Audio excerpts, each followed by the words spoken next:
আজ প্রথমেই আমি রাব্বুল আলামিনের দরবারে হাজারো লক্ষ কোটি শুকরিয়া জানাতে চাই। রাব্বুল আলামিনের অশেষ রহমতে আজ আমি আমার প্রিয় মাতৃভূমিতে ফিরে আসতে পেরেছি আপনাদের দোয়ায়। আপনাদের মাঝে প্রিয় ভাই বোনেরা, আমাদের এই প্রিয় মাতৃভূমি 1971 সালে লাখো শহীদের রক্তের বিনিময়ে অর্জিত হয়েছিল। ঠিক একইভাবে 75-এ আবার 7ই নভেম্বর আধিপত্যবাদীদের হাত থেকে রক্ষার জন্য সেদিন সিপাহী জনতার বিপ্লবের মাধ্যমে আধিপত্যবাদের হাত থেকে দেশকে রক্ষা করা হয়েছিল।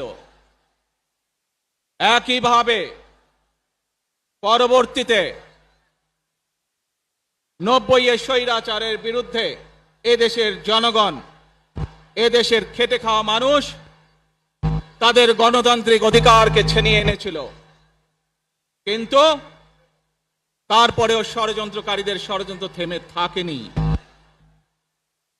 আমরা তারপর দেখেছি 2024 সালে, 71 সালে এই দেশের মানুষ যেমন স্বাধীনতা অর্জন করেছিল, 2024 সালে এদেশের ছাত্র জনতা সহ সর্বস্তরের মানুষ, কৃষক, শ্রমিক, গৃহবধূ, নারী, পুরুষ, মাদ্রাসার ছাত্র সহ দলমত নির্বিশেষে, শ্রেণী পেশা নির্বিশেষে সকল মানুষ সেদিন 2024 সালের 5ই আগস্ট এই দেশের স্বাধীনতা এবং সার্বভৌমত্বকে রক্ষা করেছিল। প্রিয় ভাই বোনেরা, আজ বাংলাদেশের মানুষ কথা বলার অধিকার ফিরে পেতে চায়। তারা তাদের গণতান্ত্রিক অধিকার ফিরে পেতে চায়। বাংলাদেশের মানুষ চায় তারা তাদের যোগ্যতা অনুযায়ী ন্যায্য অধিকার পাবে। প্রিয় ভাই বোনেরা, আজ আমাদের সময় এসেছে সকলে মিলে দেশ গড়ার। এই দেশে যেমন পাহাড়ের মানুষ আছে, এই দেশে একইভাবে সমতলের মানুষ আছে। এই দেশে মুসলমান, বৌদ্ধ, খ্রিস্টান, হিন্দু সহ বিভিন্ন ধর্মের মানুষ বসবাস করে। আমরা চাই সকলে মিলে এমন একটি বাংলাদেশ গড়ে তুলব আমরা, যেই বাংলাদেশের স্বপ্ন একজন মা দেখেন, অর্থাৎ একটি নিরাপদ বাংলাদেশ আমরা গড়ে তুলতে চাই। যে বাংলাদেশে একজন নারী, একজন পুরুষ, একজন শিশু যেই হোক না কেন নিরাপদে ঘর থেকে বের হলে নিরাপদে ইনশাআল্লাহ ঘরে আবার ফিরে আসতে পারে।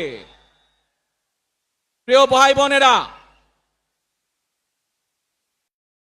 এই দেশের জনসংখ্যার অর্ধেক নারী, 4 কোটিরও বেশি তরুণ প্রজন্মের সদস্য, 5 কোটির মতন শিশু, 40 লক্ষের মতন প্রতিবন্ধী মানুষ রয়েছেন,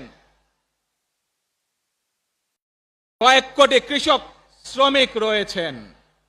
এই মানুষগুলোর একটি প্রত্যাশা আছে এই রাষ্ট্রের কাছে, এই মানুষগুলোর একটি আকাঙ্ক্ষা আছে এই দেশের কাছে। আজ আমরা সকলে যদি ঐক্যবদ্ধ হই, আজ আমরা যদি সকলে প্রতিজ্ঞাবদ্ধ হই, তাহলে আমরা এই লক্ষ কোটি মানুষের সেই প্রত্যাশাগুলো পূরণ করতে পারি ইনশাআল্লাহ। প্রিয় ভাই বোনেরা, 71 সালে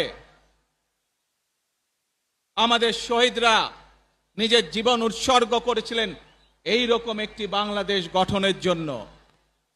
বিগত 15 বছর স্বৈরাচারের বিরুদ্ধে শত শত হাজারো গুম খুনের শিকার হয়েছে শুধু রাজনৈতিক দলের সদস্য নয়, নিরীহ মানুষের প্রতিবাদ করতে গিয়ে অত্যাচার নির্যাতনের শিকার হয়েছে। জীবন দিয়েছে।